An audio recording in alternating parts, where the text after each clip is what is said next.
আসসালামু আলাইকুম। শুরু করছি আমাদের কক্সবাজার বাজেট ট্যুরের দ্বিতীয় দিনের দ্বিতীয় পর্ব।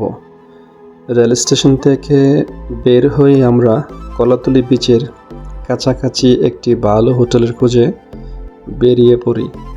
কিছুক্ষণ খোঁজাখুঁজির পর অবশেষে পেয়ে গেলাম হোটেল সি শাইন।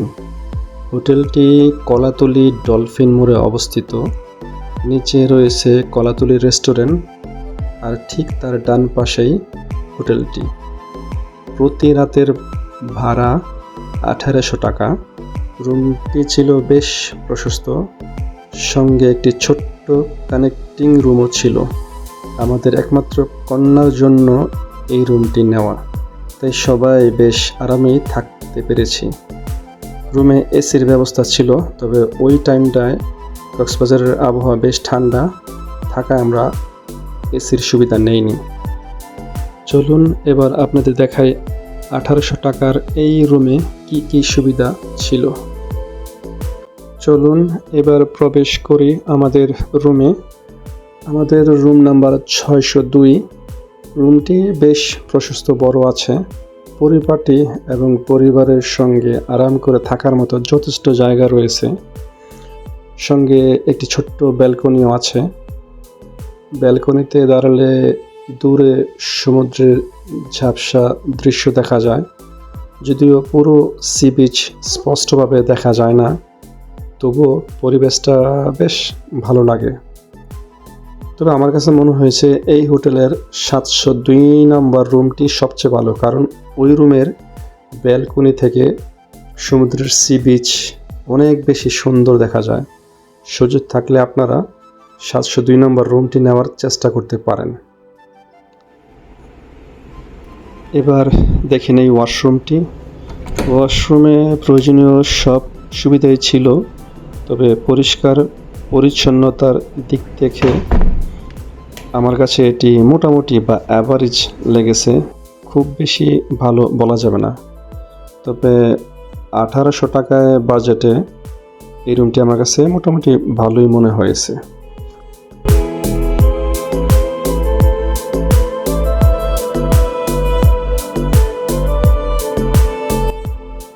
একটি আরামদায়ক ঘুমের পর সকালে ঘুম থেকে উঠে নাস্তা সেরে আমরা প্রস্তুত হয়ে গেলাম আজকের ভ্রমণের জন্য।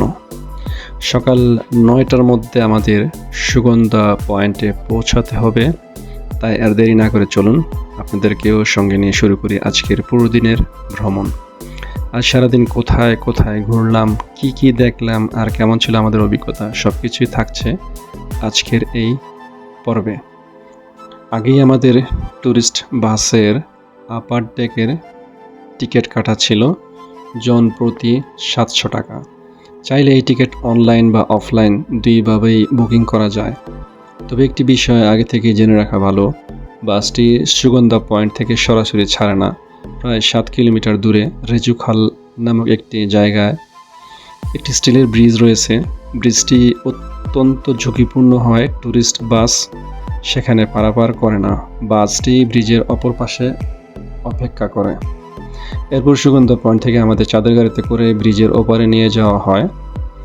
ভালো বিষয় হলো এই চাঁদের গাড়ির ভাড়া 700 টাকার বাসের টিকিটের সঙ্গেই অন্তর্ভুক্ত, তাই আলাদা করে কোনো টাকা দিতে হয় না। এই তো আমরা পৌঁছে গেছি বিআরটিসি ট্যুরিস্ট বাসের যাত্রাস্থলে। সামনেই দেখা যাচ্ছে আমাদের বাস। চলুন আর দেরি না করে বাসে উঠে নিজেদের আসনে বসে পড়ি। এরপর শুরু হবে আজকের দারুণ এই ভ্রমণ। আশা করছি পুরো যাত্রাটা আপনাদেরও অনেক ভালো লাগবে।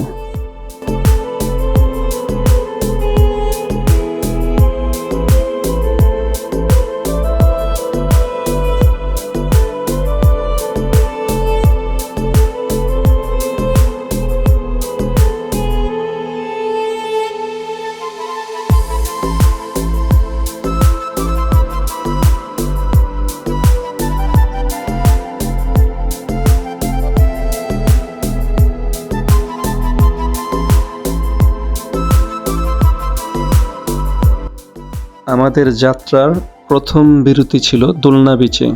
চারপাশে মনোরম পরিবেশ আর সমুদ্রের নির্মল বাতাস মুহূর্তটাকে আরও উপভোগ্য করে তুলেছিল। এখানে আমাদের প্রিয় কন্যা আনন্দের সঙ্গে দোলনায় দুলতে দুলতে দারুণ সময় কাটিয়েছে। ওর হাসিমাখা মুখ দেখে আমাদেরও ভ্রমণের আনন্দ যেন কয়েক গুণ বেড়ে গেল। তারপর আমরা সামনে বিচে কিছুক্ষণ হাঁটাহাঁটি করে চারপাশে সুন্দর দৃশ্য উপভোগ করলাম।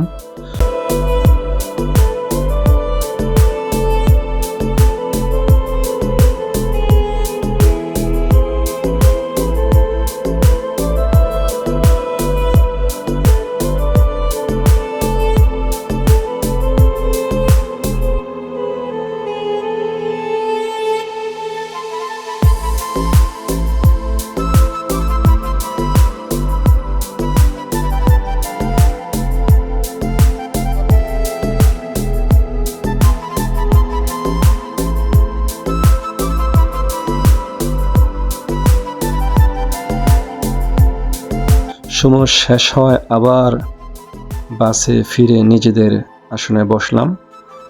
এবার আমাদের যাত্রা শুরু হলো দ্বিতীয় স্পটের জন্য।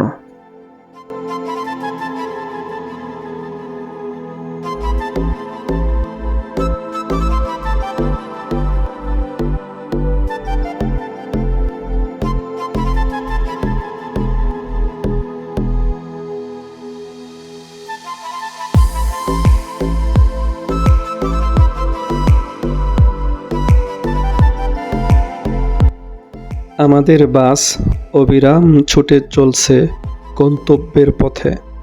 পথের দুপাশে সৌন্দর্য যেন চোখ জুড়িয়ে দেয়। সত্যি বলতে এই দৃশ্য নিজের চোখে না দেখলে এর সৌন্দর্য কখনোই পুরোপুরি অনুভব করা সম্ভব নয়। ডান পাশে বিস্তীর্ণ নীল সমুদ্র আর বাম পাশে সবুজে মোড়ানো সুউচ্চ পাহাড়। মাথার উপর মেঘে ঢাকা আকাশ, সব মিলে যেন প্রকৃতির নিজের হাতে এঁকেছে এক অপূর্ব ক্যানভাস। এমন মনোমুগ্ধকর দৃশ্য দেখতে দেখতে আমরা এগিয়ে চলছি আমাদের পরবর্তী গন্তব্যের দিকে।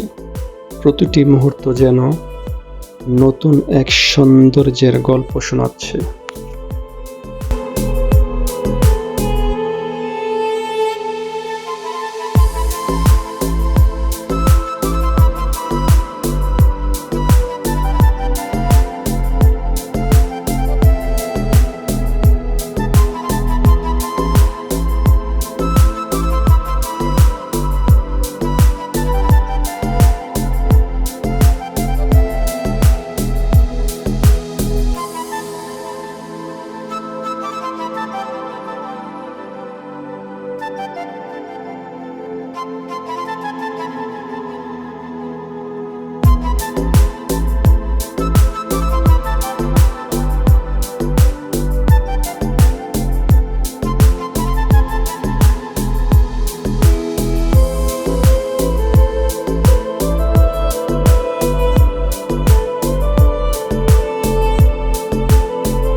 প্রকৃতির অপরূপ সৌন্দর্য উপভোগ করতে করতে আমরা পৌঁছে গেলাম আজকের দ্বিতীয় গন্তব্য সাবরাং জিরো পয়েন্ট। এখানে পৌঁছেই চোখে পড়বে পাথরের উপরে বড় করে লেখা সাবরাং জিরো পয়েন্ট। পর্যটকদের জন্য এটি একটি জনপ্রিয় ফটো স্পট। সবাই এখানে এসে ছবি তুলে, ভিডিও করে আর কিছু সুন্দর কিছু মুহূর্ত ক্যামেরা বন্দি করে। সবচেয়ে বেশি ভালো লেগেছে সমুদ্রের ঢেউগুলো। একটু পরপরই বিশাল ঢেউ এসে পাড়ে আছড়ে পড়ছে, যা পুরো পরিবেশকে আরও প্রাণবন্ত করে তুলেছে। সমুদ্রের পার রক্ষার জন্য এখানে বড় বড় 3 কোণা বিশিষ্ট সিমেন্টের ব্লক বসানো হয়েছে। এগুলো শুধু উপকূলকে ভাঙনের হাত থেকে রক্ষা করে না, বরং পুরো জায়গাটির সৌন্দর্য অনেক বাড়িয়ে দিয়েছে। অনেক পর্যটককে দেখা যায় এই ব্লকগুলোর উপর উঠে ছবি তুলতে এবং প্রকৃতির সৌন্দর্য উপভোগ করতে।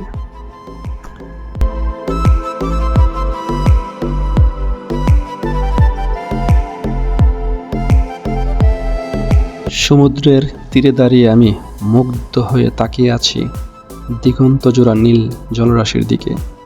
যত দূর দৃষ্টি যায় শুধু আকাশ আর সমুদ্রের এক অপূর্ব মিলন। এই অপরূপ সৌন্দর্যের সামনে দাঁড়িয়ে হৃদয় থেকে একটাই কথা বেরিয়ে আসছে, সুবহানাল্লাহ।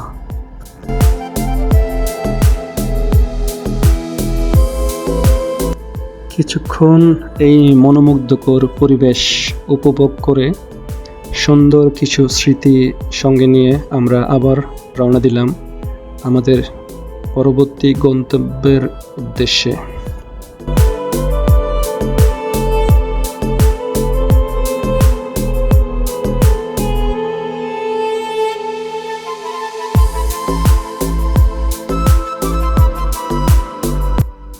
এবার আমরা পৌঁছে গেলাম পাটুয়াটেক বিচে।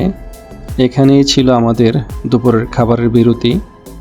প্রথমে সি স্টোন রেস্টুরেন্টে গেলেও মেনু আমাদের তেমন পছন্দ হয়নি, তাই পাশেই ছিল বাঙালিয়ানা রেস্টুরেন্ট।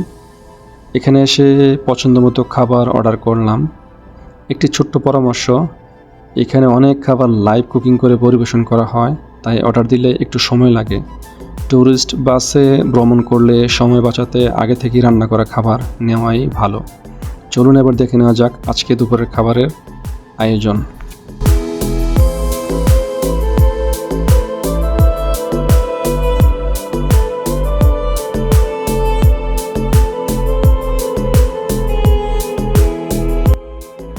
দীর্ঘ অপেক্ষার পর অবশেষে আমাদের খাবার পরিবেশন করা হলো। খাবারের স্বাদ মোটামুটি ভালোই ছিল।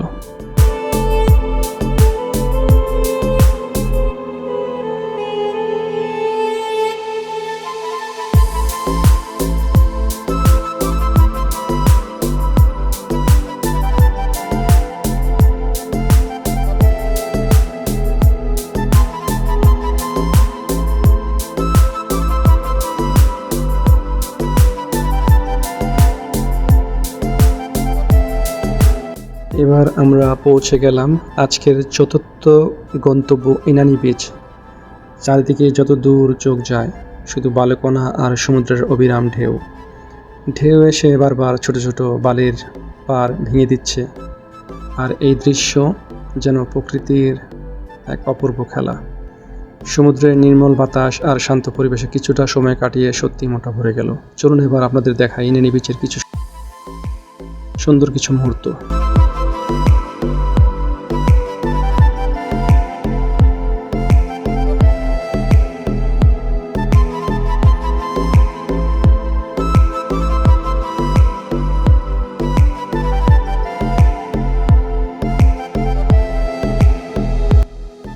ইনানি বিচে ঘুরতে গিয়ে দেখা হয়ে গেল এক পরিশ্রমী মানুষের সঙ্গে। প্রতিদিন তিনি সমুদ্র থেকে বিভিন্ন ধরনের মাছের পোনা সংগ্রহ করেন, এরপর সেগুলো আলাদা করে বাছাই করে বিক্রি করেন। তার কাছ থেকে জানতে পারলাম এইসব পোনা সংগ্রহ করে হ্যাচারিতে নিয়ে যাওয়া হয়। কথার প্রসঙ্গে জানতে চাইলেন প্রতিদিন কত টাকা আয় করা সম্ভব। তিনি জানালেন কোনো দিন 1000-1500 টাকা বিক্রি হয়। জীবিকার তাগিদে সমুদ্রের সঙ্গে লড়াই করে চলা এমন পরিশ্রমী মানুষের প্রতি রইল সত্যি অনেক শ্রদ্ধা। আল্লাহ তার রিজিক বরকত দান করুন এবং তার সংগ্রামী জীবনকে সহজ করে দিন।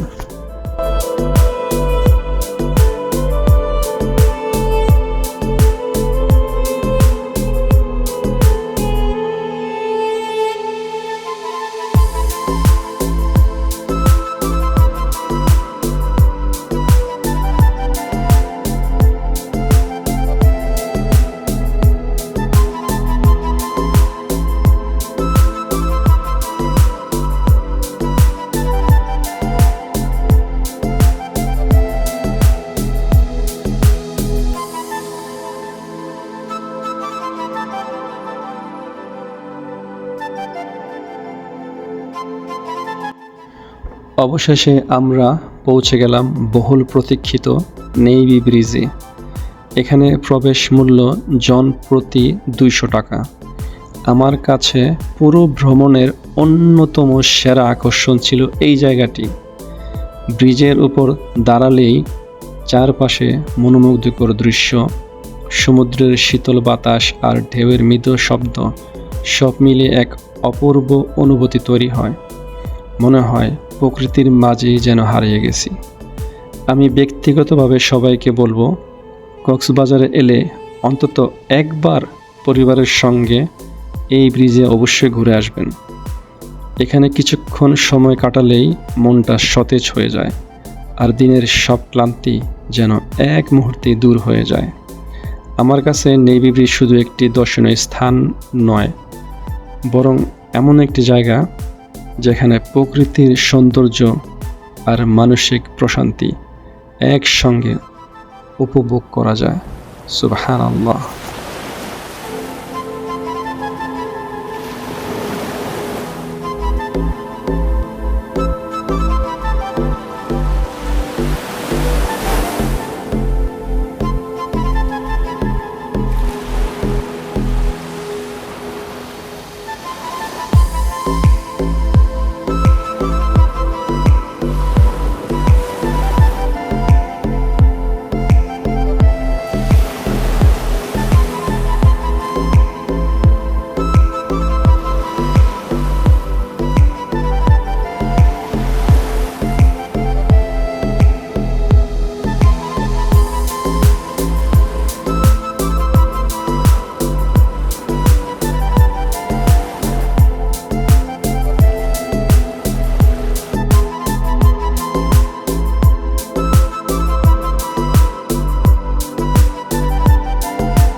সমুদ্রের এই উত্তাল ঢেউ আর অপরূপ সৌন্দর্য থেকে যেন চোখ সরানোই যাচ্ছে না।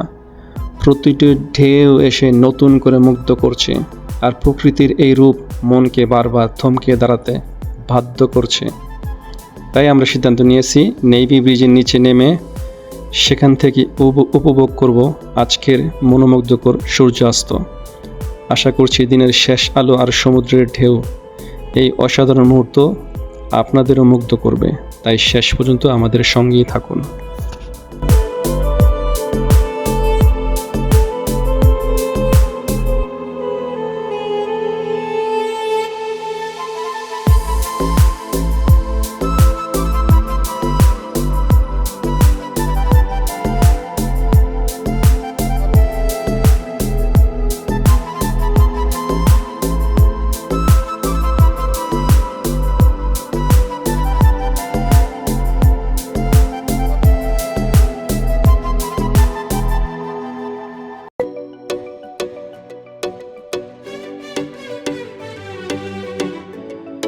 Ultra beats on the track.